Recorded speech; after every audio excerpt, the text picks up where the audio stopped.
প্রথম বিয়ে কেন টেকেনি? রচনা বন্দ্যোপাধ্যায়ের জীবনের অজানা গল্প।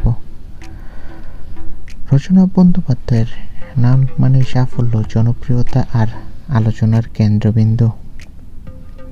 আজ তিনি ছেলে রৌনককে নিয়ে শান্ত জীবন কাটাচ্ছে। প্রবাল বসুর সঙ্গে দাম্পত্য দূরত্ব থাকলেও সম্পর্ক পুরোপুরি ভাঙেনি। সময়ের সঙ্গে সেই দূরত্ব কিছুটা কমেছে বলেই ইঙ্গিত মিলেছে, কিন্তু রচনার জীবনের প্রথম বিয়ের গল্প খুব কম মানুষই জানেন।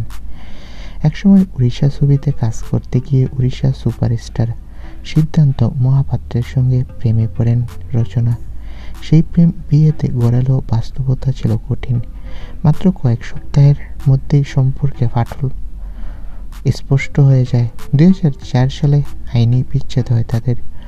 পরিবারের মতবিরোধ, মানসিক দূরত্ব আর নতুন সংসারে মানিয়ে নিতে না পারাই ছিল বিচ্ছেদের মূল কারণ।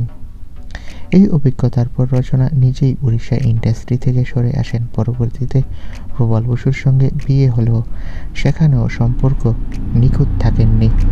তবুও ছেলের কথা ভেবে আলাদা থেকেও ডিভোর্স করেননি তারা। রচনা বন্দ্যোপাধ্যায়ের জীবনের এই প্রথম অধ্যায় আজও তার জীবনের সবচেয়ে আলোচিত অধ্যায়গুলোর একটি। মূলত প্রথম বিয়ে ভেঙেছিল তার প্রথম স্বামীর সাথে মনোমালিন্য আর সংসারে ঠিকমতো মানিয়ে নিতে না পারার জন্যই সেই সম্পর্ক থেকে বেরিয়ে আসেন তিনি।